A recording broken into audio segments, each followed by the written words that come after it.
Te agradecemos, amado Deus, pela beleza da tua santidade. Te agradecemos, amado Deus, porque até aqui o Senhor tem nos ajudado. Te agradecemos, amado Deus, por nos ter dado Jesus Cristo, que colocou ordem no caos da nossa alma, que nos deu vida e vida em abundância. Nós te agradecemos porque o teu querer é maior que a nossa vontade. Nós te agradecemos porque o teu querer prevalece, Senhor, quando a nossa vontade, ela vem, Senhor, dentro de nós. O teu querer prevalece, por isso a gente canta a ti: faz o teu querer em mim, faz o teu querer em mim. Nós te louvamos, nós te agradecemos e somos constrangidos pelo teu amor. Em nome de Jesus, receba o nosso louvor, a nossa adoração. Aleluia, aleluia, aleluia. Aplauda o Senhor, aleluia, aleluia, aleluia, aleluia, aleluia. Glória, glória, glória, glória. Ei!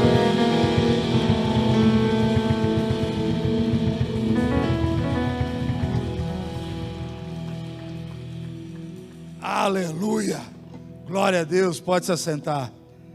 Eita, coisa boa.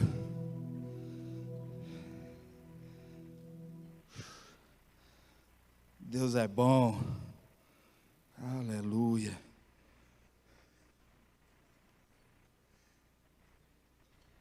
Estou acostumado com o púlpito da igreja, cabe um monte de coisa, estou enroscado aqui. Vocês estão bem, povo de Deus? É bonito ver essa igreja assim cheia. O povo veio tudo a caráter, olha só, coisa linda.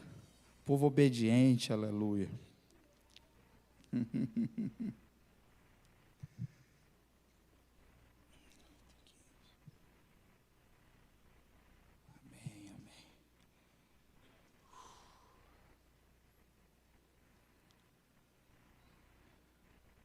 Abram suas Bíblias no Evangelho de Lucas, capítulo 13.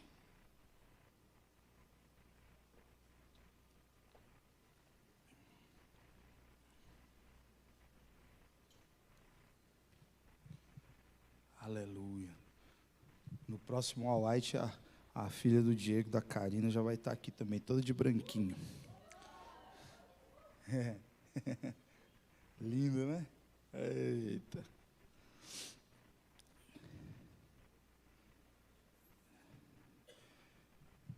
Irmãos, antes da gente começar,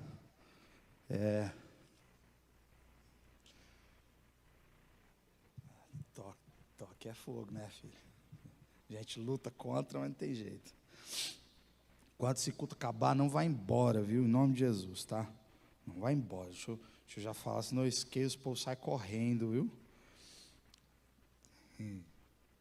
Tem uma tradicional foto que a gente faz, viu?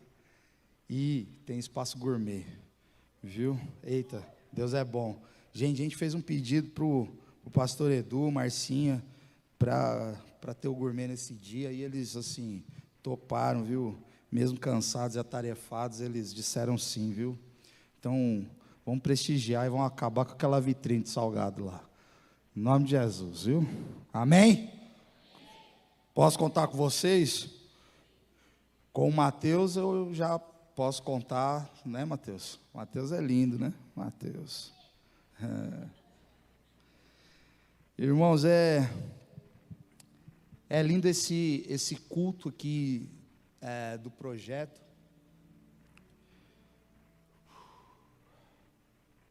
Camila e eu, a gente gosta muito desses momentos assim de ciclos que se encerram, um novo ciclo que se inicia. Isso marca o nosso coração, isso serve como memorial, e é lindo isso, né? A primeira edição do culto All White que nós fizemos, a gente estava vendo a Belinha, a Vicky, a turma, vocês estavam todos bebezinhos assim, gente. É lindo isso, meu coração se alegra muito, e E esse ministério, ele dividiu a nossa vida mesmo, da minha e da Camila. A gente era uma pessoa antes do projeto, nós somos outra. Eu agradeço vocês por isso.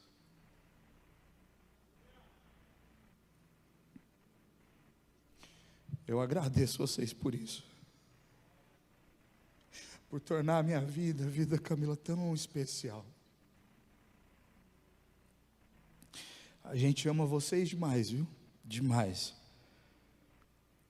Então é bonito ter essa pausa que a gente vai ter agora nos cultos. O ano que vem a gente retoma tudo de novo, com novas ideias. Eu estou emocionado, viu?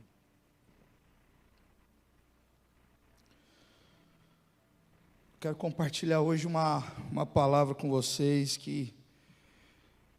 e com os irmãos que estão em casa assistindo, que revira o meu interior e provoca em mim assim um senso de autoavaliação e de arrependimento, sim, urgente. Provoca um temor, um tremor gigantesco no meu coração, não medo, mas assim uma urgência de nos arrependermos diante do Senhor, uma urgência de voltar os nossos olhos a esse Deus. É essa a palavra que eu quero compartilhar hoje. E é bonito que a gente está aqui num número assim, bastante diverso mesmo, de pessoas, de idade, e de forma de pensar o Evangelho, e isso é lindo, isso forma o corpo de Cristo. Então vamos ler, Evangelho de Lucas capítulo 13, no verso 22 a 28, a palavra do Senhor diz assim: Jesus foi pelas cidades e povoados ensinando ao longo do caminho em direção a Jerusalém. Alguém lhe perguntou: Senhor, só alguns serão salvos? E ele respondeu: esforcem-se para entrar pela porta estreita, pois muitos tentarão entrar e não conseguirão. Quando o dono da casa tiver trancado a porta, será tarde demais. Vocês ficarão do lado de fora, batendo e pedindo: Senhor, abra a porta para nós. Mas ele responderá: não os conheço, nem sei de onde são. Então vocês dirão: nós comemos e bebemos com o Senhor, e o Senhor ensinou em nossas ruas. E ele responderá: não os conheço, nem sei de onde são. Afastem-se de mim, todos vocês que praticam o mal. Haverá ali choro e ranger de dentes, pois verão Abraão, Isaque, Jacó e todos os profetas no reino de Deus, mas vocês serão lançados fora. E virão pessoas de toda parte, do leste, do oeste, do norte e do sul, para ocupar seus lugares à mesa no reino de Deus. E prestem atenção: alguns últimos serão os primeiros, e alguns primeiros serão os últimos. Amém. Nós sabemos que a salvação, ela pertence ao Senhor, não é obra de homens para que ninguém venha se gloriar com isso. Isso é um dom de Deus. A gente sabe que a salvação, ela não é um produto de esforço humano, mas é graça, totalmente graça de Deus. Mas algo me chamou muita atenção aqui nesse texto sagrado, e é lá na resposta que Jesus dá no capítulo 24: esforcem-se para entrar pela porta estreita. Muitos tentarão, mas não entrarão. Opa, mas calma aí, a salvação, ela não é pela graça? Sim. Mas existe um tipo de esforço que precisa ser empregado aqui? Sim, existe. Para que a gente entenda tudo isso, Jesus, ele estava indo para Jerusalém. O foco do objetivo e do propósito eterno era Jesus ali se entregar naquele lugar, naquela cruz do Calvário, ali em Jerusalém, na verdadeira crucificação do Cordeiro de Deus, ali naquela Páscoa de Deus. Só que nessa jornada, da qual Jesus ele não tinha pressa nenhuma, ele passava pelos povoados, ensinando, pregando e curando, até que uma pessoa lança a seguinte pergunta: é verdade que são poucos os que se salvam? A resposta de Jesus facilmente seria: sim. É Jesus aqui, ou não é? É Jesus aqui, que tem todo o conhecimento e todo o poder. Facilmente ele diria assim: ele sabe de tudo, não é mesmo? Mas Jesus, ele orienta, Jesus, ele ensina, Jesus, ele exorta, e ele não fala apenas ao indivíduo que perguntou, mas ele já joga no plural. Ele responde: esforcem-se para entrar. Esforcem-se para entrar.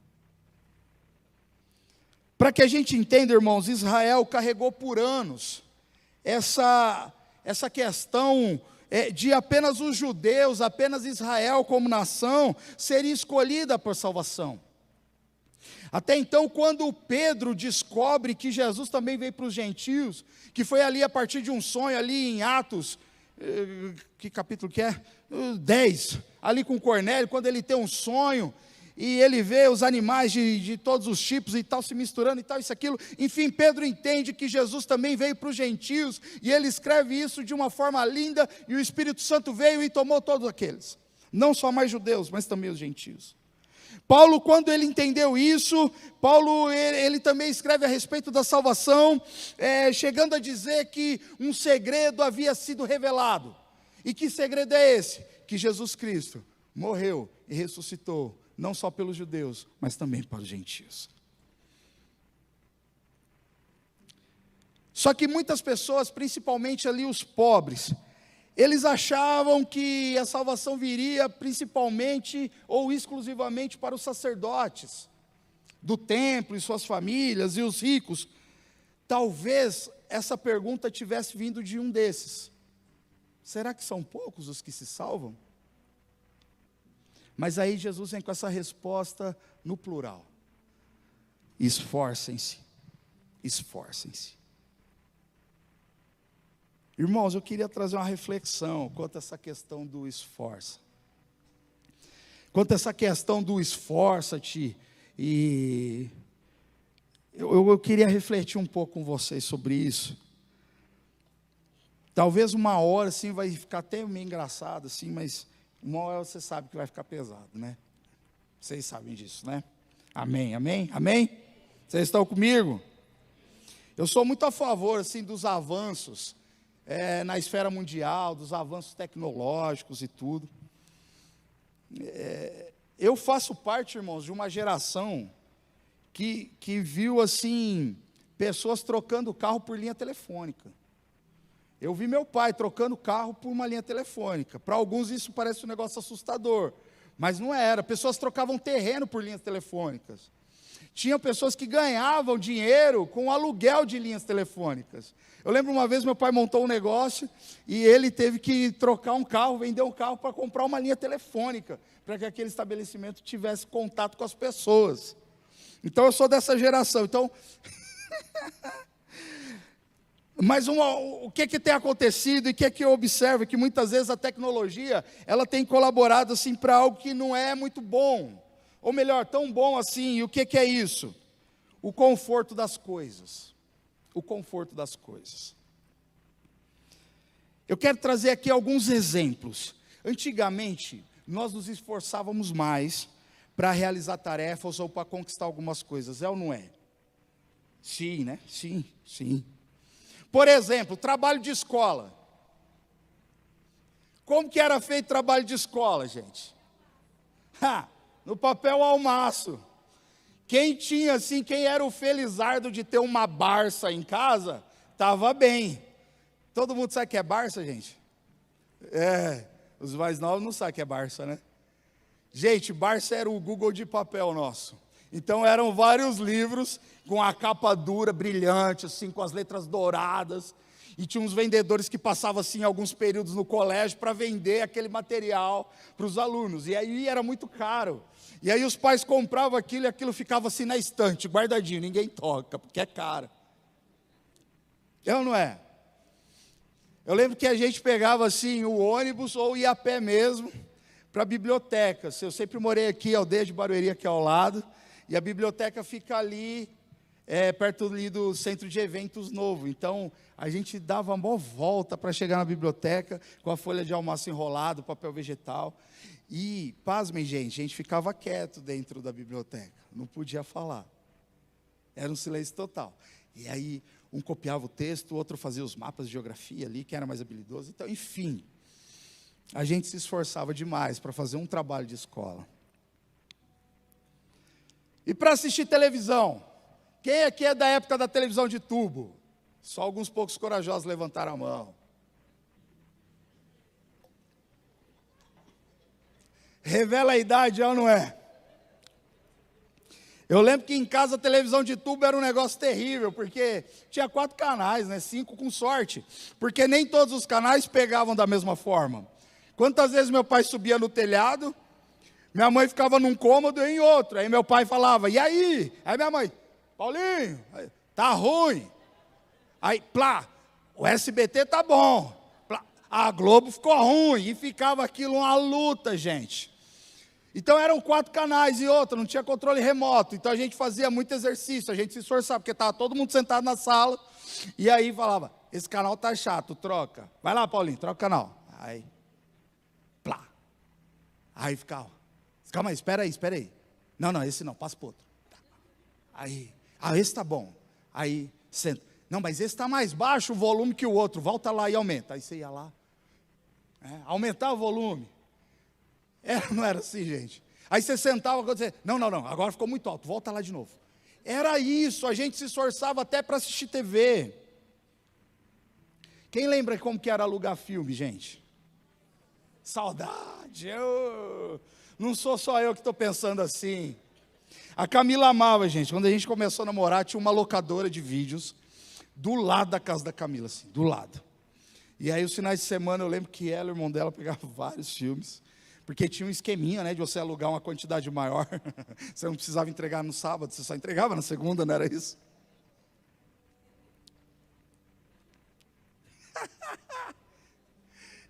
Os mais novos, o que é videocassete 2 cabeças? 4 cabeças, 8 cabeças, sei lá, só sei que o 2 cabeças era o mais lento que tinha para rebobinar a fita, porque pagava multa se você não entregava com a fita no início novamente.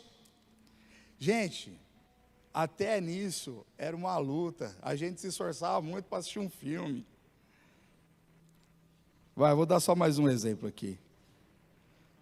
E para fazer uma ligação, a gente tinha que andar atrás de um orelhão, com um bolso cheio de ficha. Não era assim? Andava o bolso cheio de ficha, e aí a gente ligava para a pessoa, e com sorte, você era o segundo, terceiro, senão tinha 10 na sua frente para ligar, e todo mundo ouvia a conversa de todo mundo, porque você ficava lá esperando. E você não sabia que hora que ia cair a ligação, então assim, mais ou menos, você ficava falando e tentando contar, tipo de minuto em minuto, e enfiava outra ficha lá. Aí quando os caras criaram o cartão telefônico, era ostentação, eu tenho o cartão telefônico de 50 unidades lá, sei lá como que era. Era. Hoje acho que se falar que é orelhão, ia ser processado, né? Hoje ia falar, sei lá, a cabine de comunicação pública, deve ser. O que eu quero dizer é que a gente se esforçava mais. Até para gravar os versículos da Bíblia a gente se esforçava mais, porque era difícil encontrar de novo. Então a gente se esforçava. Salmo 23, 1. O Senhor é meu pastor. Você gravava. Hoje, a gente não precisa nem saber o versículo inteiro, você sabe uma parte. Nem morte, nem vida, nem principado. Joga lá no Google, plum. Já dá Romanos, já dá vários louvores, já está completo. Aí você nem grava mais onde estão as referências. A gente se esforçava muito mais para conseguir as coisas. Pais, vou dar um conselho para vocês. Não se engane, viu? Tem muita criança perguntando para Alex, é o resultado da multiplicação, tá? Eu vi isso esses dias. Quanto é 29 menos 19? E aí o menino, com a câmera escondida, Alexa, quanto é 29 menos 19? 29 menos 19, o resultado é 10. Aí ele foi lá. Uou, o que está acontecendo, hein, gente? A gente está assim, com um esforço quase zero para aprender. Quanto é, gente? 5 mais 5 vezes 5.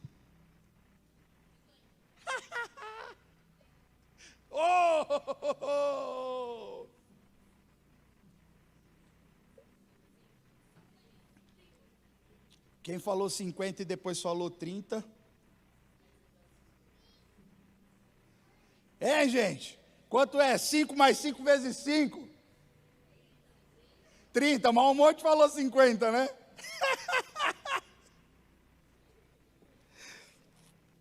A Alexa está resolvendo os problemas matemáticos das nossas crianças. A gente se esforçava muito mais para poder assistir uma TV. Hoje a gente tem os streamings, né? Tem gente que nem assiste mais televisão. Tem gente que só vai de streaming, assim, ó, só tem vários streamings, assim.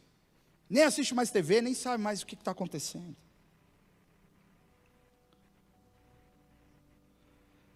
A gente se esforçava muito mais para conseguir as coisas, para realizar tarefas. Falando um pouco mais sobre esforço, agora talvez de um jeito um pouco mais sério. A gente tem uma geração que treina CrossFit praticamente todos os dias, assim. Uma geração de jovens que treina CrossFit todos os dias. Se esforça pra caramba naquilo, mas tipo, queima a resistência do chuveiro, chama o seguro residencial. Eu pago. É ou não é? Hoje se ensina a lei do menor esforço. É ou não é, gente? Ser pragmático é bom demais, mas não é tudo que a gente se resolve de forma prática. A gente não quer mais se esforçar para aprender as coisas. Você já se perguntou por que cresce tanto esse tipo de serviço? De queimou a resistência, você liga, Gente, as pessoas não estão mais cozinhando, a não ser que aquilo traga algum tipo de retorno, tipo um like, tipo visualizações. É comum a gente ver casas de jovens que não tem fogão. Como é que você vive? Eu peço no iFood. Você já se perguntou por que esse tipo de serviço, iFood, Uber, sei lá, por aí vai? Por que cresceu tanto?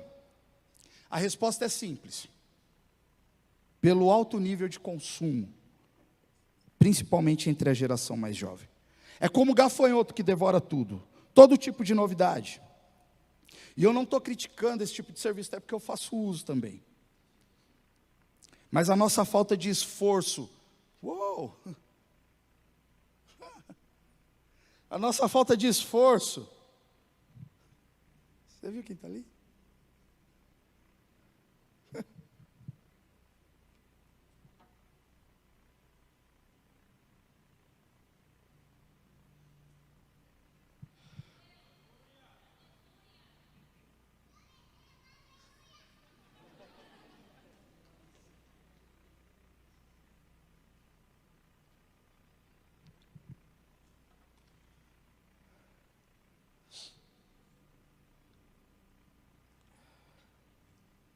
Me perdi aqui.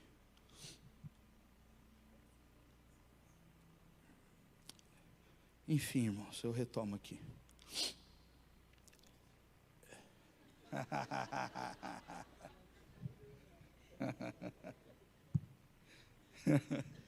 Uma vez eu fui visitar o Alan bonitinho, ele estava feliz com a Alexia nova dele lá. Foi lindo aquele dia, o Alan, Alexa, qual é a minha playlist favorita? Quando soltou, eu falei, não é possível. A música mais nova, assim, do Alan tinha sido composta, tipo, há uns 90 anos atrás, assim. Eu falei, não é possível. Eu falei, isso é zombaria. Ele falou, não, é verdade, eu amo essa música. Irmãos, eu fico pensando, qual é a medida da porta estreita? Eu fico pensando nas minhas reflexões, qual será o tamanho do caminho largo? Será que a porta estreita é tão estreita que é difícil demais passar por ela? Será que o caminho largo é tão largo que é tão fácil passar por ele? Qual é o esforço que Jesus ele pede de nós? Qual é o esforço que Jesus ele pede aqui nesse texto de Lucas que nós lemos? Às vezes eu acho que tem uma galera que ainda não conseguiu entender que todos pecaram. Tem uma galera que ainda acha que eles são santos por natureza, e não consegue entender que todos pecaram, que sim, existe inferno sim, que sim, existe condenação sim, que sim, existe sim a ira de Deus, mas que também sim, existe a graça de Deus, que sim, existe uma vida eterna em gozo e alegria que não se acaba. Mas sim, eu acho que tem uma galera que acha que tipo assim, tá bom. E outra que, eu nem sou tão pecador assim. O que é que eu faço de tão grave que desagrada a Deus?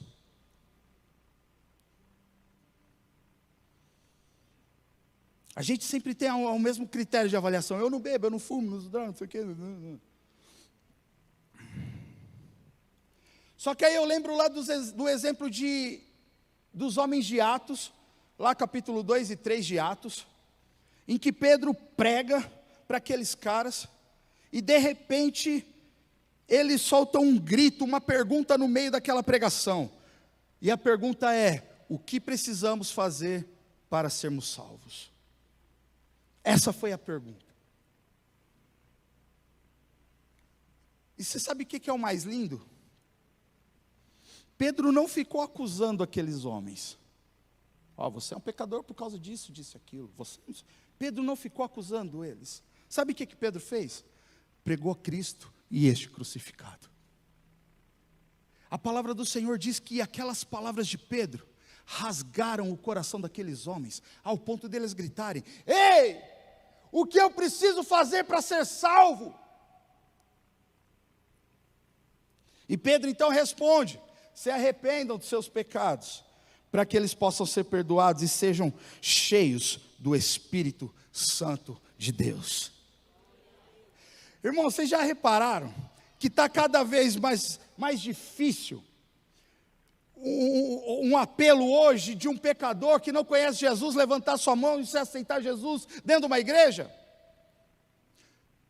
Quantos cultos a gente faz o apelo: se você não reconhece Jesus ainda como teu único, suficiente Salvador, se arrependa hoje, e o teu nome seja escrito no livro da vida, se arrependa hoje, e faça parte da família celestial. A igreja, ninguém levanta a mão, ninguém. Dificilmente alguém.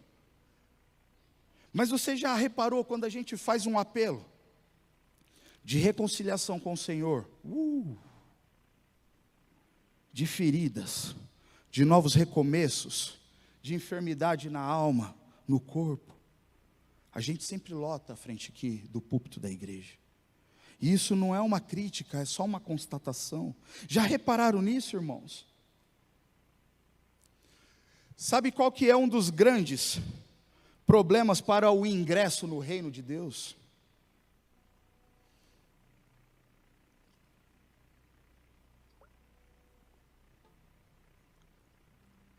É que a gente fica tratando o eterno como sendo algo futuro apenas e não presente. Então a gente sempre acha que vai dar tempo, a gente sempre acha que está no nosso controle, a gente sempre acha que vai ter uma folga na nossa agenda, que a gente vai conseguir se encontrar com Deus e adentrar a porta estreita. A gente trata o eterno como sendo algo futuro apenas. E esse é o segredo do cristão verdadeiro. Ele vive no presente, o que para muitos é só no futuro. E se a gente vive esse eterno agora, no presente, é por isso que a gente consegue viver e vencer o caos do mundo. É porque você está nele. Você só vence o caos do mundo porque você está nele. Você só supera as aflições da vida porque você está nele. O eterno não é algo futuro.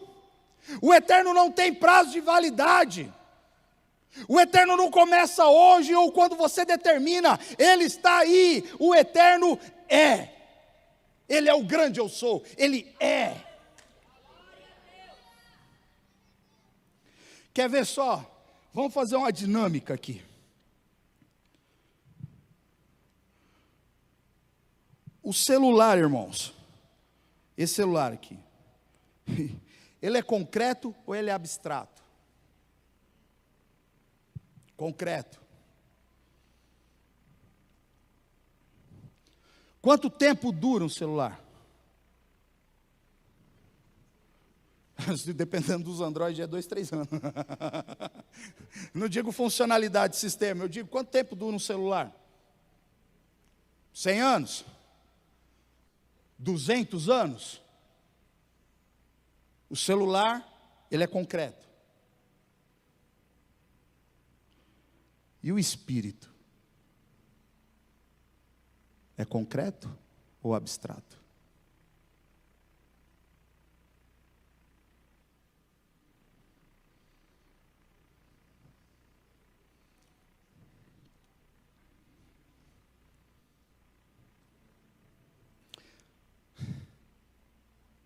A gente chama aquilo de concreto porque ele é tangível, ele é mensurável.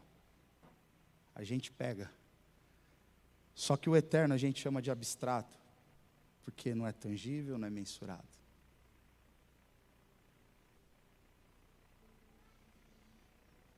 E talvez esse seja um grande defeito da humanidade.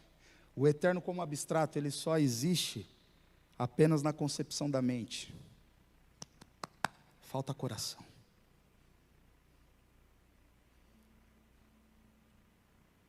Olhamos para o celular, para o microfone, para essa garrafa aí e falamos, é concreto. Porque é palpável. E o espírito? A gente trabalha no universo daquilo que é concreto e a gente se esquece daquilo que é eterno. Daquilo que é para sempre. Daquilo que não tem prazo. Por isso a nossa espiritualidade ela é bagunçada, irmãos. No sentido de que a gente trabalha aquilo que é eterno e real como sendo abstrato, entende? Porque ele não é tangível, não é mensurável. Agora o que é concreto e a gente toca, aí a gente dá atenção.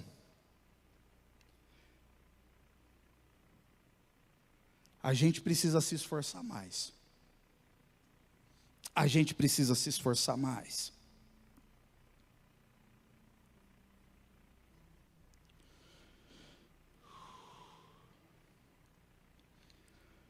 Porque se a gente não se importa com o hoje, porque a gente acha que a eternidade é algo futuro,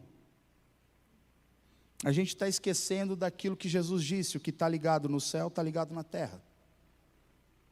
A gente está esquecendo que há um corpo e o cabeça desse corpo é Cristo, não tem como esse corpo estar à parte da cabeça.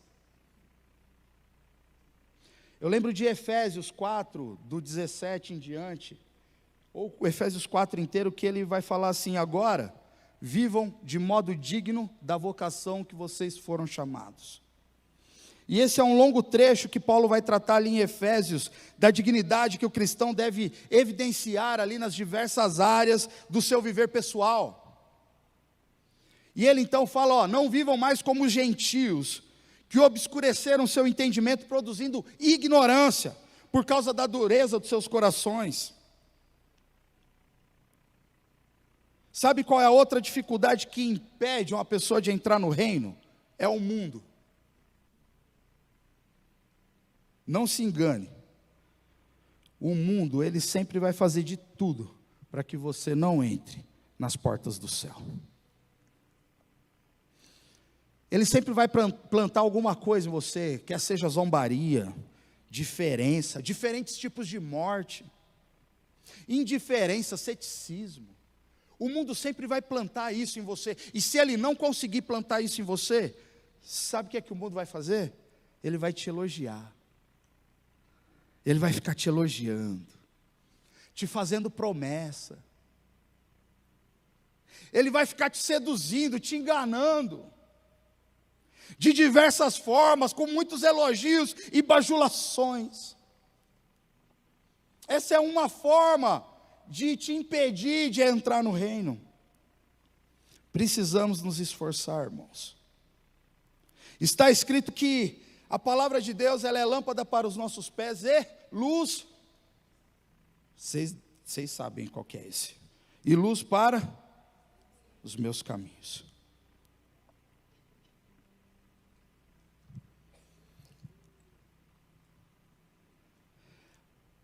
Hoje no grupo do projeto, ontem, naquele grupão do projeto,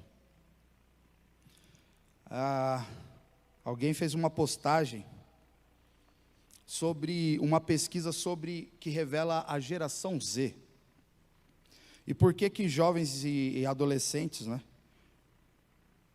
Eles têm um número de 40% deles no mundo.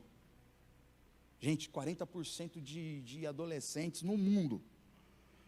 Foi estimado aqui que não conhecem a Bíblia. Que nunca leram. Uma disse assim: eu tinha uma religião, mas não um relacionamento. Ou seja, eu tinha um dedo do pé na Bíblia e o resto do corpo estava no mundo.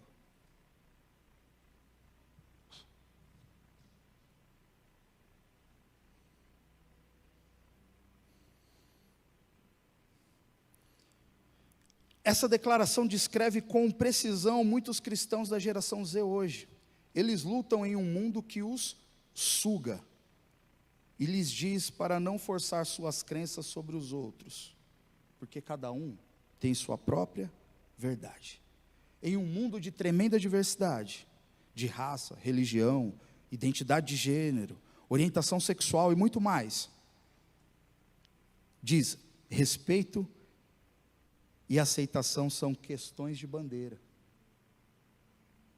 não mais de verdade. Irmão, se a palavra de Deus diz que ela é lâmpada para os meus pés e luz para o meu caminho, se eu não ler a Bíblia, eu estou andando como, irmão? No escuro. No escuro.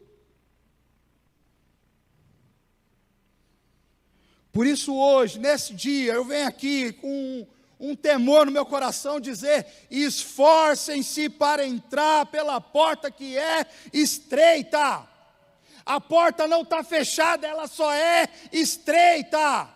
Esforcem-se para entrar nesta porta que é estreita. Essa palavra esforça-te, no original grego, sabe o que ela quer dizer? Agonizestai. Agonizestai, que dá origem à palavra agonia. Ou seja, é como uma luta em um ringue ou em uma arena. É essa palavra, esforça-te. Essa luta em um ringue e uma arena é um tipo de luta, irmãos, que só um sai vivo dela. Pode parecer assustador, mas não é, só um sai vivo dela. Literalmente é uma luta contra a morte. É um esforço que demanda toda a nossa energia. É aquilo que Paulo fala lá em 1 Coríntios 9: correi de tal maneira que o alcanceis. É aquilo que Jesus fala em João 6:27, e ele fala assim: não se preocupem tanto com as coisas que se estragam como a comida, mas usem toda a sua energia para buscarem o alimento que permanece para a vida inteira, e que só o Filho do Homem pode dar. Grave isso, irmãos, no seu coração. A porta não passou por reformas, ela continua estreita. Se esforcem. Não seja como Demas, que a Maia pregou, que amou o presente século. Não sejam como Himeneu e Fileto, que pregavam uma própria doutrina sobre a ressurreição. Há uma luta travada, irmãos, contra a minha vida e contra a sua. Há uma luta travada, e Efésios 6 vai relatar essa luta. Seu inimigo é pesado, irmão. Todo dia ele luta contra a sua vida, todo dia ele está treinado para lutar contra a sua vida, porque a sua luta não é contra carne nem sangue, mas contra os principados, contra as potestades, contra os dominadores do mundo invisível. Há uma luta travada contra mim e a sua vida, irmão. Não pense que você, quando for ler a Bíblia, você está com sono, porque você está cansado, mas porque os dominadores do mundo tenebroso estão agindo contra. Vocês estão comigo, irmãos? Vou chamar o louvor aqui. Vou chamar o louvor, em nome de Jesus. Nesse ringue, nós temos 3 adversários, grave isso: Satanás, o pecado e o seu ego. Satanás, ele é um inimigo que luta contra você todos os dias, te colocando dúvida, acusação, te diminuindo. O pecado é aquele que te faz adoecer, e quando você não sai dele, você fica doente mesmo. Da mente, do coração. Te causa morte, separação. O ego eu nem preciso falar, né? É duro, irmãos, quando o meu fica inflado. É só Jesus para murchar ele e botar ele no lugar que ele precisa ser.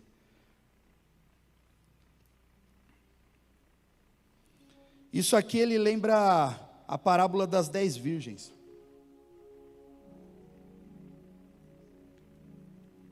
Fala que havia um casamento, as noivas esperavam o noivo, 5 delas dormiram, 5 permaneceram atentas. Fala que quando o noivo chega, ele fecha a porta. Há festa dentro da casa e há luto para o lado de fora. O noivo entrou e fechou a porta. E está escrito lá, portanto vigiem, pois não sabem nem o dia e nem a hora. Olha só aqui no verso 26, a palavra do Senhor diz assim: nós comemos e bebemos com o Senhor. Mas o Senhor da casa responde: não os conheço, nem sei de onde são. No Oriente Médio era comum essa prática de comer e beber com outra pessoa, e isso simbolizava uma amizade. Isso era um simbolismo de uma amizade. Mas mais uma vez, grave isso: contatos externos com Jesus nunca salvou ninguém. Demanda mudança interior. Uou!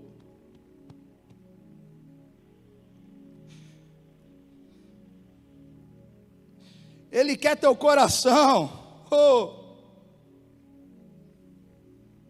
O ano está acabando e talvez você tenha tido apenas contatos externos com Jesus.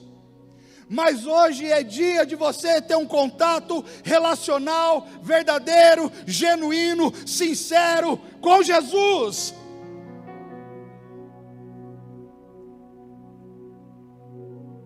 Se esforcem para entrar, pois o final dessa história aqui é muito triste.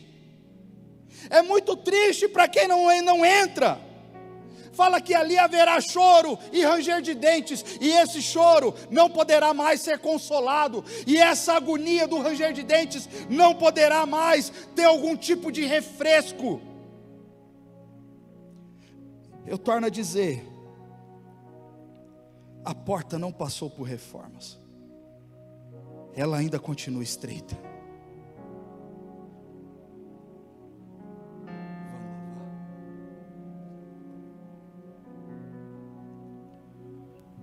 Meu irmão, nós vamos louvar aqui. Fique à vontade na presença desse Deus. Feche o seu olho, curve a sua cabeça, ouça esse louvor.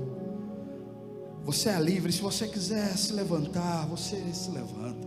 Se você desejar se ajoelhar diante da presença desse Deus, talvez você nunca tenha feito isso esse ano. Experimente se ajoelhar diante da presença do Eterno. Você já se perguntou por que muitas vezes a sua relação com o mundo é meio esquisita, assim, com as pessoas? Porque se você é cristão, irmão, o mundo te odeia.